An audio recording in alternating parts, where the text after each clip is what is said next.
కటమరాయుడా కదిరి నరసింహుడా, కటమరాయుడా కదిరి నరసింహుడా, ఏటైనా ఎట్ల కాడ నిన్నే నమ్మేతిరా, ఏటైనా వేటగాడ నిన్నే నమ్మేతిరా, బేట్రాయి సాంలేవుడా నన్నేలినోడా, బేట్రాయి సాంలేవుడా. ఏంటి ఈడు పాట పాడుకుంటున్నారు అనుకుంటున్నాడా? లేదండి బాబు, ఈరోజు వీడియో మొత్తం కదిరి నరసింహస్వామి టెంపుల్ గురించి అయితే ఉంటుంది. కాటమరాయుడు కదిరి నరసింహుడు కదిరిలో స్వయంభూగా వెలిసిన లక్ష్మీ నరసింహస్వామి. దేశంలో ఉన్న ఆలయాలలో కొన్ని నిర్మించినవైతే మరికొన్ని స్వయంభూగా వెలిసాయని పురాణాలలో తెలిపారు. అలాంటి ఆలయాలలో కాదిరి నరసింహస్వామి క్షేత్రం ఒకటి. ఈ క్షేత్రం మనకు బెంగళూరు నుంచి 170 కిలోమీటర్స్, అనంతపురం నుంచి 90 కిలోమీటర్స్, మదనపల్లి నుంచి 80 కిలోమీటర్స్ దూరంలో అయితే ఈ ప్రాంతం అయితే ఉంటుంది. కాద్రి అంటే కా అనగా విష్ణుపాదమని, ద్రి అనగా పర్వతమని.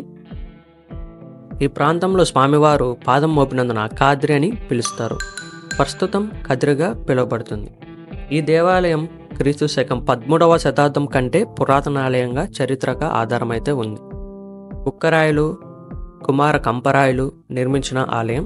హరిహర రాయలు, శ్రీకృష్ణదేవరాయలు నిర్మాణం అయితే పూర్తి చేశారు. గైస్, మన ఛానల్ని అలా సబ్స్క్రైబ్ చేయండి అబ్బా, రీచే లేదు. ఒకసారి అట్లా వీడియోకి లైక్ చేయండి, అలాగే కామెంట్ చేయండి అబ్బా. ఏదో ఒకటి బాగుంటే బాగుండని చేయండి, లేకపోతే బాగాలేదని చేయండి. కొంచెం రీచ్ వస్తుంది అబ్బా, అర్థం చేసుకోండి. కష్టపడుతున్నా కదా నేను మీకోసమే. ఈ దేవాలయంలో ఎత్తైన ప్రహరీతో విశాలమైన ఆవరణాలు కనిపిస్తాయి. ఆలయానికి 4 వైపులా 4 గోపురాలు అయితే ఉంటాయి. ప్రధాన ఆలయంలో గర్భగుడి, అంతరాలయం, ప్రదక్షిణపథం, ముఖమంటపం, అర్థమంటపం, రంగమంటపం ఉన్నాయి. రంగమంటపంలో ఉన్న 4 స్తంభాలపై ఉన్న శిల్పకళారీతులు అయితే చూనీకైతే అద్భుతంగా అయితే ఉంటాయి. ఇక్కడ కోనేరు వచ్చి భృంగుతీర్థం అని చెప్పి అంటారు. కోనేరులో మరమ్మతులు జరుగుతున్నాయని, అందువల్ల అయితే మేమైతే అక్కడికైతే వెళ్ళలేదు. ఇక్కడ స్వామివారు అమృతవల్లి, ఆండాల్ తల్లి, గర్భాలయంలో ప్రహ్లాదునితో సహా స్వయంభుగా వెలిసిన స్వామివారైతే దర్శనమైతే ఇస్తారు. ఆలయం ముందున్న పెద్దరాతి ధ్వజస్తంభం పునాది నుండి కాకుండా ఒక బండపైన నిలబడి ఉంటుంది. ఈ క్షేత్రంలో మూల విరాటుకు అభిషేకం చేసిన తర్వాత విగ్రహం నాభి నుండి వచ్చే స్వేదాన్ని భక్తులకు తీర్థంగా అయితే ఇస్తారు. శ్రీ మహావిష్ణువు దశావతారంలో ఒకటిగా చెప్పుకునే నరసింహ అవతారం ఉగ్ర స్వరూపం. తలభాగం సింహం, మనిషి మొండం కలిగిన రూపంలో నరసింహుడు దర్శనమిస్తారు. హిరణ్యకశిపుని సంహారం కోసమే సగం మనవ, సగం జంతు రూపంలో భూమిపై అయితే శ్రీహరి అవతరించాడు. అటు మనిషితో గాని జంతువుతో గాని ఏ ఆయుధంతోనూ మరణం లేకుండా వరం పొందిన హిరణ్యకశిపుని ఆగడాలకు అంతే లేకుండా పోయింది. విష్ణు భక్తులను హింసిస్తూ చివరికి తన తనయుడు ప్రహ్లాదును కూడా విడిచిపెట్టకుండా హింసించేవాడు.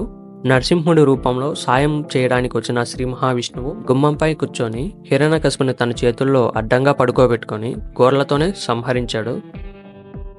హిరణ్యకశిపుని సంహారం తర్వాత కూడా స్వామి ఆగ్రహం అయితే చల్లారలేదు.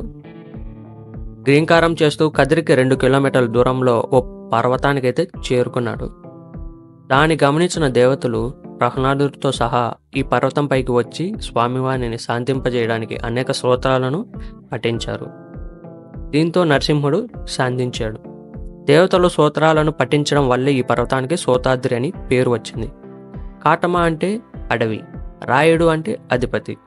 శ్రోతాద్రిలో నివసించే చెంచులక్ష్మి పాడుకున్న జానపదంలోని ఈ పాటపై భక్తి తత్విత్వమైన పాటగా ప్రాచుర్యంలోకి వచ్చింది. ఇక్కడ సీతారాముల ఆలయం కూడా ఉంది. దీని పురాతనమైన ఆలయంగా చెప్పుకోవచ్చు. అశ్వత్థ వృక్షం సమీపంలో ఉన్న నాగుల కట్టలో వివిధ నాగదేవతల శిల్పాలు అయితే ఇక్కడ ఉంటాయి. ఇక్కడ కొలువైన నాగదేవత సంతాన ప్రాప్తిగా సంతానం లేని దంపతులకు సంతాన ప్రాప్తి కలిగిస్తోందని చెప్తారు. కదిరి నరసింహస్వామి అంటే ముందుగా గుర్తు వచ్చేది ప్రతి సంవత్సరం సంక్రాంతి సమయమున స్వామివారు ఉత్సవాలు ప్రారంభమవుతాయి. ముఖ్యంగా సంక్రాంతి సమయంలో వచ్చే పశువుల పండుగ రోజున శ్రీదేవి భూదేవులతో కలిసి వసంత వల్లడు కదిరికొండకు పారువేటకైతే వస్తాడని భక్తుల విశ్వాసం. పారువేట అనంతరం స్వామివారిని ఊరేగింపుగా ఆలయంలోకి అయితే తీసుకెళ్తారు. దీన్ని రథోత్సవం కూడా అని అంటారు. ఈ రథోత్సవానికి చాలా ప్రాముఖ్యత ఉంది. ఈ రథం 120 టన్నుల బరువు ఉండి 6 చక్రాలతో సుమారు 45 అడుగుల ఎత్తుపై కలిగి ఉంటుంది. రథాన్ని లాగడానికి తాడు ఎంతో మృదువుగా అయితే ఉంటుంది.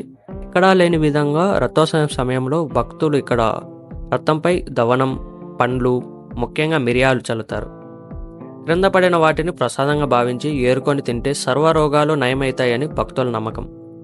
బ్రహ్మోత్సవాలలో భాగంగా 5వ రోజు పాల్గొన బహుళ పౌర్ణమిన కదిరి పూర్ణమి అని జరుపుకుంటారు. వైకుంఠ ఏకాదశి రోజుల్లో ఎక్కువగా అయితే జరుగుతుంది. ఈ దేవాలయాల్లో హిందూ ముస్లిం అని భేదం లేకుండా ముస్లింలు కూడా ఎక్కువ సంఖ్యలో అయితే లక్ష్మీనరసింహ స్వామిని దర్శించుకుంటారు. రథోత్సవం సమయంలో ఇక్కడ భక్తులు ఎక్కువ సంఖ్యలో ఇక్కడికైతే వస్తారనమాట. ఇక్కడ మనకు ఒక అన్నదాన సత్రం అయితే ఉంది. ఎప్పుడు మనకు ఉదయం 11:30 నుంచి అయితే ఇక్కడ అన్నదాన సత్రంలో అన్నం అయితే ఉచిత అన్నదానం అయితే ప్రారంభమవుతుంది. ఇక్కడ కనిపిస్తున్నాయి కదా రేకులు, ఇవైతే ముందు అయితే లేవన్నమాట. నేను లాస్ట్ టైం వచ్చినప్పుడు, ఇప్పుడు రీసెంట్గా అయితే వేశారు. వీటికి వచ్చి మనకు పవర్ స్టార్ పవన్ కళ్యాణ్ గారు అయితే డొనేషన్ అయితే ఇచ్చారంట ఈ రేకులన్నిటికీ వేయనీకి అయితే. చూడండి ఇప్పుడు ఎందుకంటే ఒకప్పుడు అయితే ఫుల్ ఎండకి దీనికి గజగజ అయితే ఉండేదన్నమాట. ఇప్పుడైతే కొంచెం ప్రశాంతంగా అయితే ఉంది, చాలా పీస్గా అయితే చల్లగా అయితే ఉందన్నమాట. ఇక్కడ మనకైతే పూజలు అయితే జరుగుతాయి అనమాట. మనకు ఇక్కడ టెంపుల్ బయట అయితే మనకు షాప్స్ అయితే ఉన్నాయి. ఇక్కడ మనకు ఏం కావాలన్నా దొరుకుతాయి అనమాట. తర్వాత మనకి ఇక్కడే అనమాట మనకు రథోత్సవం జరిగేది కూడా ఇక్కడే. మనకు రథాలు అని చెప్పి తీసుకెళ్లేది కూడా ఇదానే అనమాట. చూసారు కదా వీడియో అయితే. మాక్సిమం అందరూ ఇప్పుడు బ్రహ్మోత్సవాలప్పుడు కాకుండా నార్మల్ టైంలో పోండి, రష్ అయితే తక్కువ ఉంటుంది. నేను ఇప్పుడు ఈ రోజు వచ్చినప్పుడు కూడా ఫుల్ రష్ అయితే ఉన్నది అనమాట. మాక్సిమం ఏ టైంలో అయితే early morning 8 to 9, evening 4 to 5 ఆ టైంలో వెళ్ళండి. రష్ అయితే చాలా తక్కువ అయితే ఉంటుంది. అంతకు మించి వెళ్తే మటు ఖచ్చితంగా అయితే ఫుల్ అయితే రష్ అయితే ఉంటుంది అనమాట.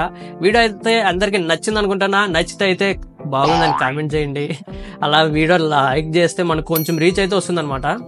మన ఛానల్ని కొంచెం షేర్ అయితే చేయండి. కొంచెం అయితే కష్టపడుతున్నాను నేను మీకోసం అయితే. అంటే నెక్స్ట్ వీడియో అయితే మళ్ళీ వస్తాను. అంతవరకు బాయ్ బాయ్.